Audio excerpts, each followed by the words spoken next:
ازيكم يا جماعة؟ عاملين ايه؟ يا رب تكونوا بألف خير وصحة وسلامة. حاول لو اي حد قالك كلمة مش عاجباك او اي حد قالك كلمة وحشة، حاول انك تمتص غضبك. ما تظهرش للي قدامك ان انت اتعصبت او اتضايقت. عايزاك كمان ما تتسرعش في اختيارك لشريك حياتك. حاول تهدى. اختار بتأني كده عشان ما تندمش. حاول تختار الشخص اللي هتلاقيه مناسب ليك متوافق معاك، وانك تحس معاه بالامان. كمان لو انت بعيد عن اهلك الفترة دي، حاول انك تزورهم، لان انت ممكن تكون بعيد عنهم ومش واخد بالك، فانت حاول اليوم مناسب ليك انك تروح تزورهم. حاول انك تعمل لهم رحلة او عزومة او اي حاجة معينة تخليهم يتبسطوا هم معاك، لان هم محتاجين يقعدوا معاك. لان الناس اللي حواليك، قرايبك، صحابك، كلهم بيقدروك وبيقدروا كل اللي انت بتعمله عشانهم. حاول تهتم بيهم. لو فكرت انك تعمل لهم اي حاجة وممكن الحاجة دي تكون انت شايفها ملهاش لازمة او بسيطة مثلا، لا، الحاجة دي بتفرق معاهم جدا، بيعزوك اكتر، بيحبوك اكتر. حاول تكون رايق، ما تخليش حاجة تعصبك. حاول تعدي اليوم، هو في شوية مشاكل هتقابلك وعراقيل، بس انت حاول تعديها واهدى. انت ممكن بسبب العصبية بتاعتك دي تخسر شخص معين، صديق، حد قريب منك. عايزاك تنتبه اكتر من اللي هيحصل، وخلي بالك من الحاجات اللي هتحصل. ابعد عن الناس اللي بتستفزك ومضايقاك. ممكن كمان الخسارة دي ما تبقاش اشخاص، ممكن تبقى خسارة فلوس. فلوس انت هتصرفها مش عارف صرفتها فين. عايزك تنتبه قوي للحاجات دي. انت هتكون عايز تبعد عن الناس، عايز تقعد لوحدك، بس احسن حاجة هتحصل ان روحانيتك هتكون قوية جدا. في الوقت ده انت هتقرب اكتر من ربنا، هتدعي ربنا. هيكون عندك ايجابيات كويسة جدا. انت هتدعي ربنا انك توصل لاهدافك واحلامك في اسرع واقرب وقت. كمان في عندك حدث عالي جدا هيفرق معاك. بس انا عايزه اقولك انك حاول انك تبعد، انك تقعد لوحدك، او تفضل انك تبعد عن الناس. لا، بلاش الحاجات دي، لان الوقت اللي هتقعد فيه لوحدك ده انت هتحس ان انت يعني ما فيش حد واقف جنبك، بالرغم ان الناس يبقوا كتير واقفين معاك وواقفين حواليك، لكن لا، برضو هتحس انك واقف لوحدك. كمان عايزاك تنتبه ان في حواليك اعداء مخفيين، هم خافين نفسهم عشان ما يظهروش الحقيقة ليك، او مش عاوزينك تكشفهم. الناس دي طبعا، الاعداء المخفيين دول عايزين يكشفوا سرك، تعرف الناس اخبارك، عايزين يكشفوا اي حاجة انت بتعملها. ممكن كمان يكونوا عايزين يشوهوا صورتك او سمعتك او اسمك.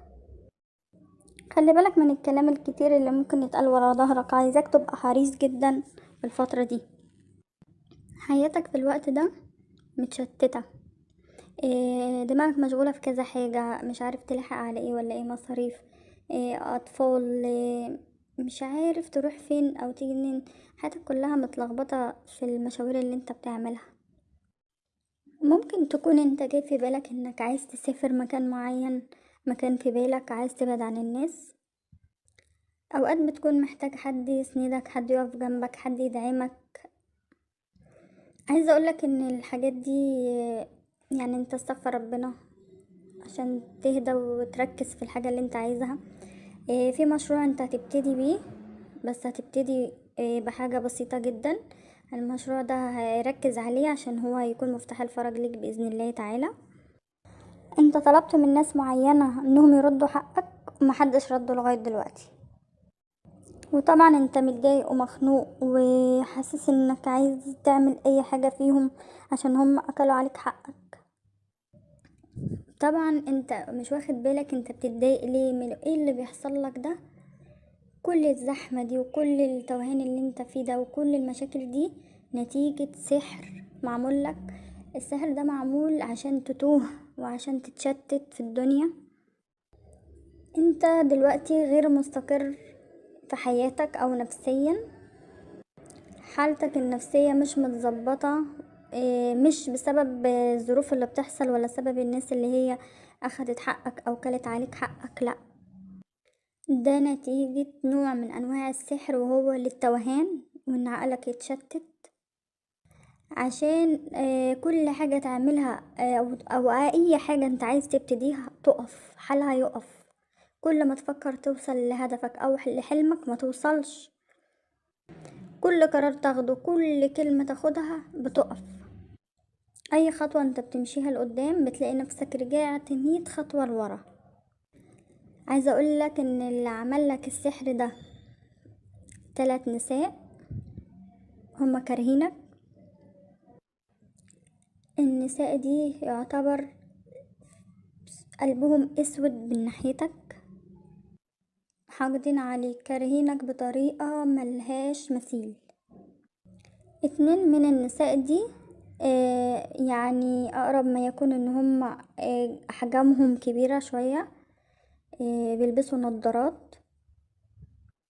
عايزة اقولك ان الاتنين دول هم اصلا شياطين بس في صورة ملابس.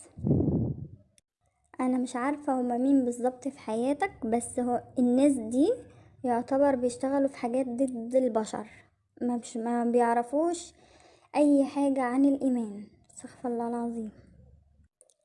تقريبا ممكن يكونوا ليهم في الاعمال، ليهم في السحر، ليهم في الاسحار عموما، هي دي حياتهم وهو ده شغلهم. لان النساء دي ضروك بصورة كبيرة جدا، قلب عليك حياتك، حسدوك وسحروا لك، ممكن بالكلام، بطاقة حسد او بسحر باين. الناس اللي انا بوصفهم لك دول ممكن تعرفهم لان هما مش بيظهروا باساميهم الحقيقية، ليهم لقب ام فلان ام فلان، فانت ممكن تعرفهم من اللقب ده.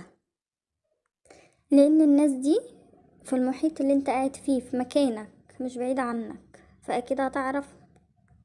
الناس اللي حواليهم كلهم مفكرين ان النساء دي كويسة. ليه؟ لانهم هما بره حاجة وجوه حاجة تانية، مش ظاهرين حقيقتهم خالص. وحتى انت برضو مفكر نفس الكلام، لكن ان شاء الله قريب في حاجة هتكشفهم، في فضيحة هتظهرهم على حقيقتهم. المهم انت هتعرفهم في الوقت ده، بيان حقايق وهتظهر لك حقايق، وهتحس ان ربنا رد لك حقك. هتحس ان الدنيا هديت معاك، هتاخد حقك، ده غير حقك اللي ربنا هيرجعه لك منهم. طبعا في مشكلة كبيرة هتكشفهم ليك، في فضيحة اكبر مما تتخيل. حقك هيرجع، سواء كنت نايم بتعيط، نمت تعبان، نمت مقهور، نمت فيك اي حاجة خلتك زعلان او متضايق منها، ربنا هيجيب لك حقك. حتى لو في شريك بعد عنك، في سفر اتأجل، في وظيفة راحت منك، في فلوس راحت منك، مشروع مكملش، رزق اتقطع، كل دي حاجات ربنا مقدرها لك، ودي حاجات مكتوبة ليك، ربنا عايز كده. بس هتشوف الايام اللي جاية ايه اللي هيحصل معاك، لان مفيش حد هينفعك الا ربنا سبحانه وتعالى. وعشان كده برضو ربنا هيعوضك عن كل حاجة حصلت لك. الناس اللي اذتك دول عبارة عن 3 زي ما قلت لك. واحدة في 50، يعني عمرها 50 سنة مثلا، وواحدة اصغر منها ومعاهم بنتهم. ربطوك وعملوا لك سحر ان انت تبقى تايه، فكروا ان انت خلاص كده ضعت. قلبوا الدنيا عليها واطيها، هم افتكروا كده بس ما كانوش يعرفوا هو ربنا شايل لهم ايه. لان السحر ده بيتقلب على الساحر. كل شغلهم ان هم بيستعملوا حاجات زي البخور، بيحطوا فيه نوع من انواع يعني او حاجات.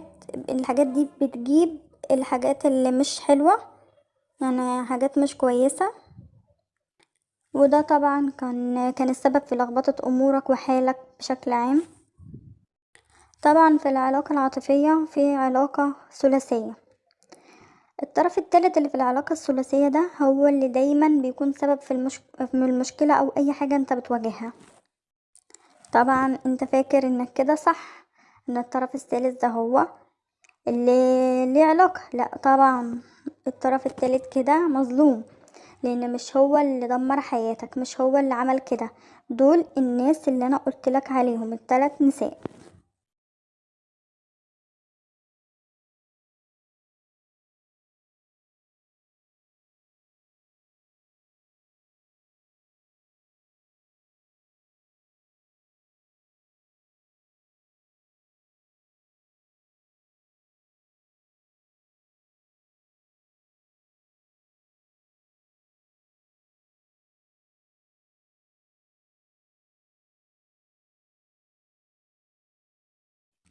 الناس السحرة دي اتدخلوا في حياتك بطاقة تشتيت وتفريق ونفور في العلاقة، ودمروا حياتك لدرجة ان انت